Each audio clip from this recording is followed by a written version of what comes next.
দিন চট্টগ্রামের নূরে বাংলা আর ওই যে জাঙ্গি হুজুর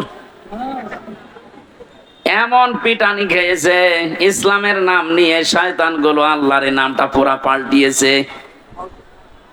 ওরা আল্লাহর নামে কিছুক্ষণ জিকির করার পরে পরে ইয়া আলী বাবা, শাহ আলী বাবা, আগলা বাবা, পাগলা বাবা আন্দাজে জিকির বানাতো। ইমান যাদের আছে কয়টা কাজ করতে পারে না? আরো জোরে। এই তিনটা কাজ যদি করে ফেলে তাদের শাস্তি আল্লাহ দেবেন ডবল। এই এখানে গল্প বন্ধ করো, একেবারে নড়াচড়াও বন্ধ।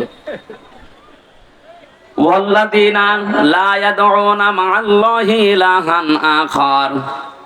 আল্লাহ পাক বলেন ঈমান যাদের আছে এই পৃথিবীতে তারা আল্লাহ বাদে অন্য কাউকে ডাকতে পারে না।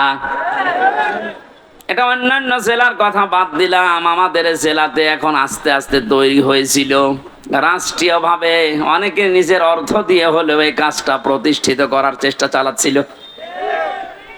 এই যে আপনাদের থানায় মাজার আছে না, লালনের মাজার, কত মানুষ বাংলাদেশের বিভিন্ন প্রান্ত থেকে এসে না জেনে আয়াতটা পুরা উল্টিয়ে ডাকতো, আল্লাহ বাদে অন্য কাউকে ডাকা জায়েজ।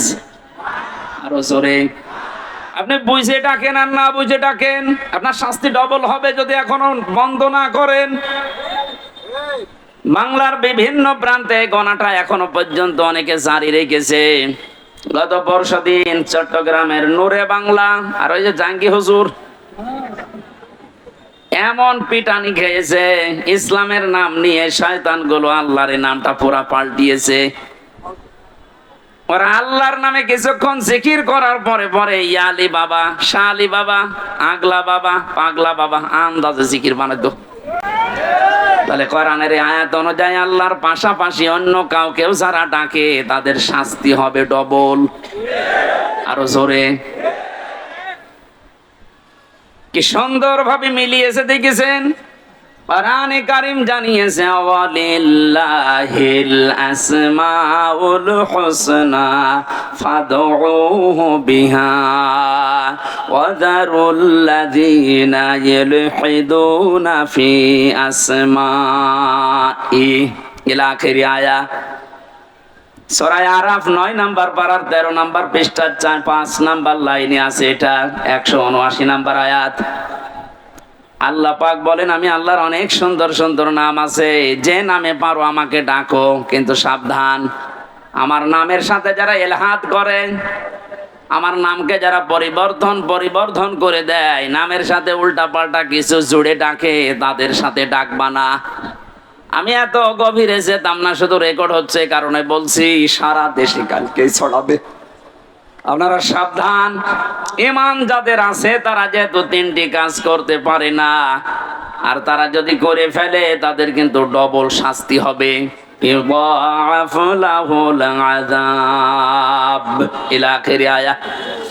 আল্লাহ পাক বলেন তাদের শাস্তি আমি ডবল দেব।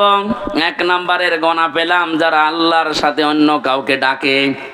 2 নাম্বারে ওয়াল্লাযীনা লা ইয়াদউনা মা'আল্লাহি ইলাহান আখারা, আল্লাহর সাথে যারা অন্য কাউকে ডাকছেন এখনই আপনি থেমে যাবেন। 2 নাম্বারে এই পৃথিবীর ময়দানে কোনো মানুষ যেন জিনা না করে। কি না করে? এটা ছিল না? আপনি দরবেশের দিকে তাকিয়েছেন, এত বড় বড় দাড়ি, আরে শেষের জীবনটা যেগুলো দেখলাম যদি সত্য হয় উনি পুরাটা জেনায় ছিলেন।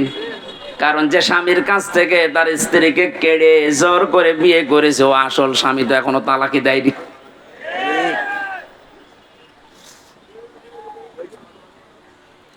আমাদের সাবধান থাকা লাগবে। আমাদের ঈমান যাদের ভেতরে আছে এরকম কোন গুনাহ যেন আমাদের ভেতরে না আসে।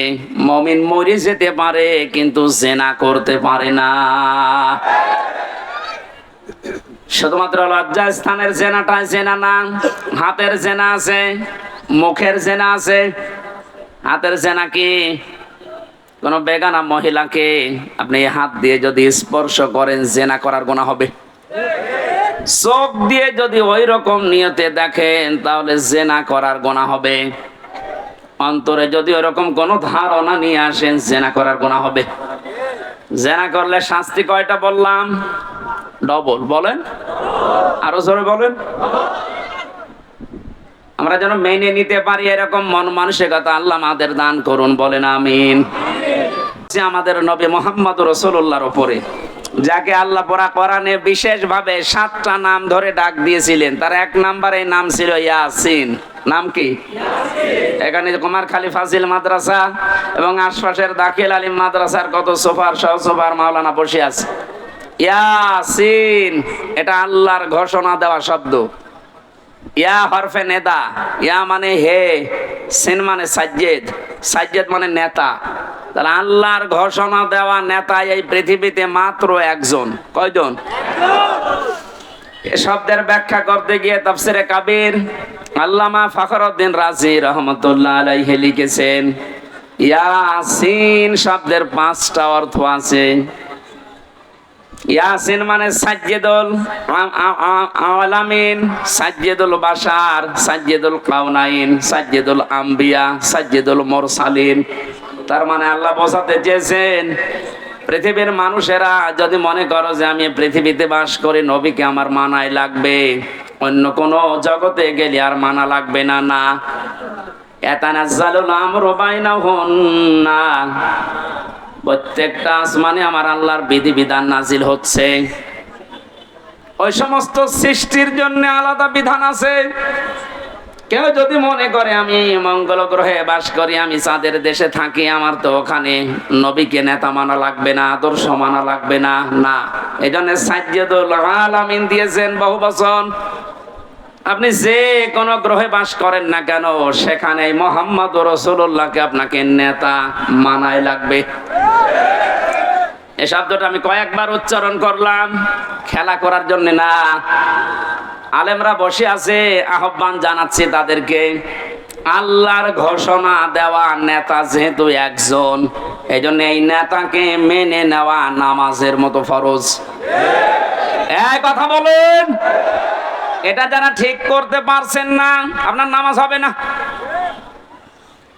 কারণ কিয়ামতে যে বিচারের সিস্টেম গুলো, ধাপ গুলো আমরা দেখেছি, কিয়ামতের সর্বপ্রথম মানুষকে আল্লাহ তার নিজের সামনে যখন দাঁড় করাবেন, 10 জন 20 জন 50 জন না, প্রতিটি মানুষকে আল্লাহ নিজের সামনে দাঁড় করাবে স্রেফ একা একা। ওয়াকুল্লুহুম আতিহি ইয়াউমাল কিয়ামাতি ফারদা।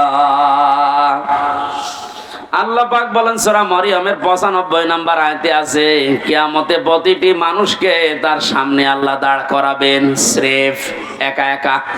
কয়জন করে? বলেন বলেন। আপনি এটা নিজের সাথে এখন মিলান তো। আর রাজনৈতিক ভাবে আপনার পরিচয় আলাদা আলাদা আছে, আপনি তো মানুষ। মিলান এই আয়াতটা। এখনই ময়দানে মাশার কায়েম হয়ে গেছে। আল্লাহ আপনাকে যদি ডাক দিয়ে নিজের সামনে দাঁড় করায়, আপনার যে অবস্থা আছে, যে বাস্তবতা আপনি তৈরি করেছেন, বলেন তো আপনার আল্লাহর সামনে দাঁড়িয়ে পেছনের জীবনের হিসাব দিতে পারবেন? বলেন।